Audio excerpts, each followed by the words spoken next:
Salut, te voici actuellement sur la chaîne YouTube de Snapstar. Sur cette chaîne, tu retrouveras tous les plus gros clashs de Snapchat et tous les plus gros buzz du moment. N'hésite surtout pas à t'abonner et à activer la cloche des notifications pour ne rien rater du contenu exclusif de cette chaîne. Et oui, sur cette chaîne, tu retrouveras des avant-premières et du contenu qui n'est disponible nulle part ailleurs. Sur ce, je te laisse avec la vidéo. Bon visionnage. Comme vous avez pu le remarquer en regardant le titre et la miniature de cette vidéo, aujourd'hui nous allons essentiellement parler de Paga et de Giuseppa. Vous devez certainement tous les connaître. Paga et Giuseppa, ce sont deux candidats emblématiques de la télé-réalité française qui ont récemment participé aux Apprentis Aventuriers. Comme vous le savez, cela fait plus d'un mois que Giuseppa a accouché, mais il semblerait qu'il y ait de nombreuses complications. Dans cette vidéo, Giuseppa est au bord du gouffre et elle a décidé de se confier à sa communauté en versant de nombreuses larmes. En effet, la fille de Giuseppa a une très grave maladie et c'est pour cela qu'elle a décidé de prendre la parole. Je vous laisse sans plus tarder avec toutes ces explications et pensez que vous pouvez suivre notre compte TikTok, le lien est dans la description de cette vidéo. J'espère que vous allez bien. Franchement, je fais une story, mais c'est pas du tout pour me plaindre ou quoi que ce soit, mais j'ai tellement de la peine. Georgia, elle a pas dormi de la nuit. Elle a pas fermé l'œil, elle a fait que hurler. J'ai tout essayé, c'était impossible de la calmer. Et en fait, là, c'est vraiment genre, j'ai mal au cœur, quoi, parce que j'ai l'impression que je suis impuissante, que je peux rien faire pour l'aider. Puis il y a le fait de pas dormir aussi qui fait que je suis à fleur de peau. Donc, ouais, voilà, c'est compliqué. Je me dis que c'est peut-être de ma faute, que peut-être qu'elle est intolérante à quelque chose, que je mange, que c'est... Enfin, je sais pas, je suis tellement épanouie dans mon allaitement, mais j'ai envie d'arrêter pour son bien. Je me dis que c'est ma faute. Je sais qu'il y a des parents qui sont passés par là. Je sais que c'est qu'un temps et que ça va aller mieux, mais franchement, c'est... Je m'en fous de pas dormir. C'est... Voilà, c'est comme ça, mais de la voir se mettre dans ces états. Là, elle est en train de dormir. Même... Genre, ne pas pouvoir savoir quoi faire, de pas comprendre, de pas pouvoir l'aider, de pas pouvoir la soulager, c'est une torture. Et je préférais tellement me faire du mal pour lui enlever toute sa douleur. Je sais plus quoi faire.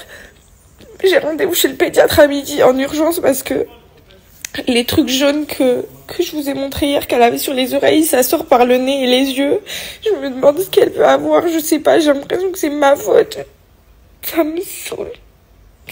Du coup, j'ai rendez-vous chez le pédiatre et chez l'ostéo aujourd'hui. J'espère vraiment que ça va lui faire du bien et que on va trouver ce qu'elle peut avoir pour pouvoir l'aider parce que c'est vraiment un enfer en fait de la... Petit débrief de la journée.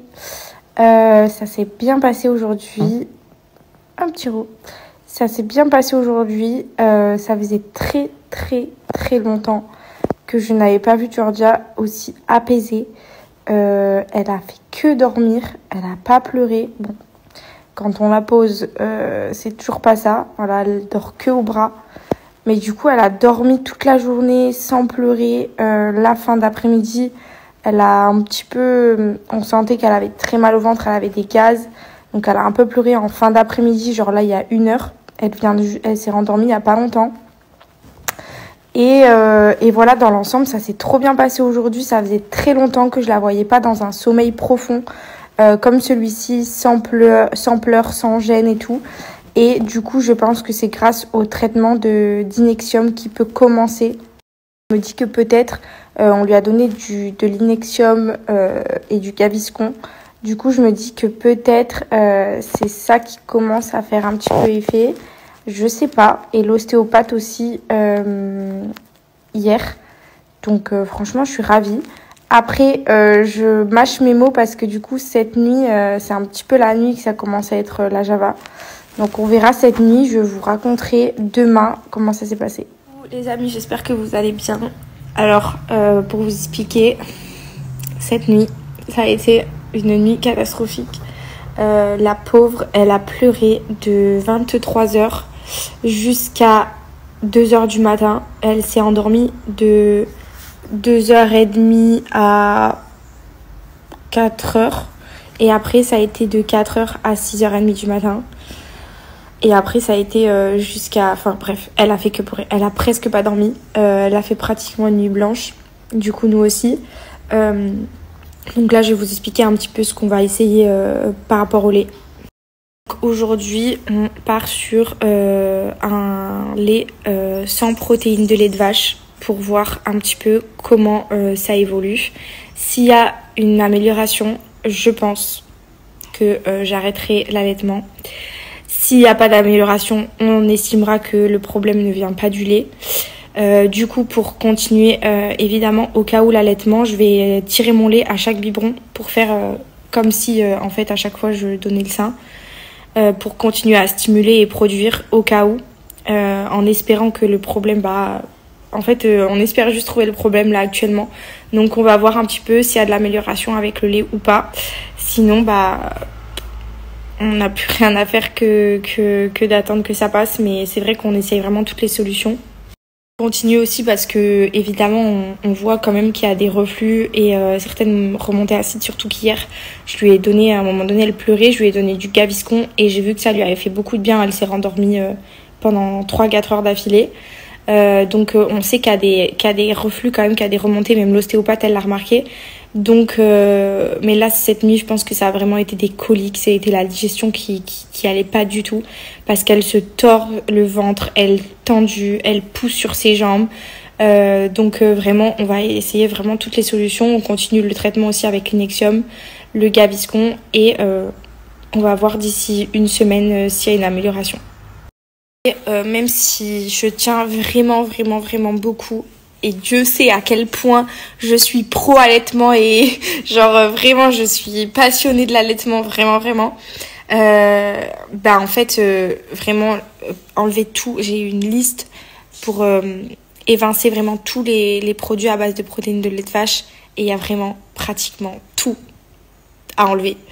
Et c'est vrai que moi je ne bois pas de lait d'amande, lait de soja, lait de coco, tout ça c'est des trucs que moi personnellement j'arrive pas. Et du coup je me dis en fait si je peux plus prendre de protéines de lait de vache, tout ce qui remplace la protéine de lait de vache, moi j'arrive pas. Donc du coup c'est vraiment là je peux plus du tout manger et ça serait vraiment trop compliqué. Voilà, j'y ai beaucoup réfléchi et tout, ça serait vraiment très dur. Donc on va vraiment faire le maximum. Je vais continuer à tirer mon lait en espérant que peut-être le problème vient d'autre part, mais si ça la soulage, je vais pas faire un choix égoïste. Je sais que le lait maternel c'est ce qu'il y a de meilleur pour elle. Si actuellement je vois une amélioration au niveau du lait sans protéines de lait de vache, je sais que le problème il vient de là. Donc voilà, on va vraiment réfléchir et de toute façon je vous tiendrai au courant. Mais je suis un peu triste quand même. Je suis très triste parce que je m'imagine peut-être me dire que je vais... En fait, quand j'ai ma fille au sein, je vous explique pas la sensation. C'est tellement indescriptible ce que je vis avec elle. C'est un truc que je pensais que j'allais pouvoir vivre presque jusqu'à ce qu'elle marche, je voulais l'allaiter jusqu'à ce qu'elle ait presque 2 ans limite. Et je me dis tout ce que j'avais imaginé, ça va peut-être s'envoler. Donc je sais pas, on va réfléchir et puis peut-être que si j'arrive à trouver une alternative pour moi évincer les protéines de lait de vache et que j'y arrive et que je trouve vraiment un vrai régime, une vraie restriction de régime alimentaire par rapport à ça et que j'y arrive. Aujourd'hui, c'est une journée compliquée encore. On intègre du coup le biberon avec le lait sans protéines de lait de vache là. Déjà elle est pas très fan forcément, elle est pas elle est là avec Marie. Elle est pas du tout d'accord avec l'idée du biberon et du lait qu'on lui donne. Mais voilà, pour l'instant on essaye ça. Moi je tire mon lait à chaque biberon pour garder ma production au cas où. Si le problème ne vient pas de là, je reprendrai mon allaitement normalement. Mais en tout cas, aujourd'hui, c'est compliqué. C'est compliqué parce qu'il y a les reflux, il y a les remontées acides, plus des coliques. Tout à l'heure, elle s'est vidée de ouf. Donc, on va voir cette nuit comment ça se passe. Je vous tiendrai au courant. Et franchement, le plus difficile, comme je vous le répète, c'est ok de pas dormir et tout. Bon, à un moment donné, ça passe. Allez, si moi je bois pas de café, mais on boit un café, on essaye de se motiver, on fait un peu de... Voilà, c'est psychologique. Si on puise un peu au fond de nous, on peut lutter contre la fatigue, c'est pas un problème. Mais en fait, le plus dur, c'est vraiment d'être impuissante face à ça et de pas savoir quoi faire, de pas savoir d'où vient le problème. Et carrément, on m'a dit que si vraiment le problème persiste, il va falloir faire une radio, une échographie. Enfin, il y a plein de trucs qui sont hyper inquiétants où on se dit, ok, bon, si là ça va pas, les autres trucs à imaginer, c'est pas ouf, quoi. Merci à toi d'avoir visionné cette vidéo et n'hésite surtout pas à nous donner ton avis dans l'espace commentaire. Sur ce, on se retrouve dans une prochaine vidéo dans laquelle il y aura de nouveaux buzz.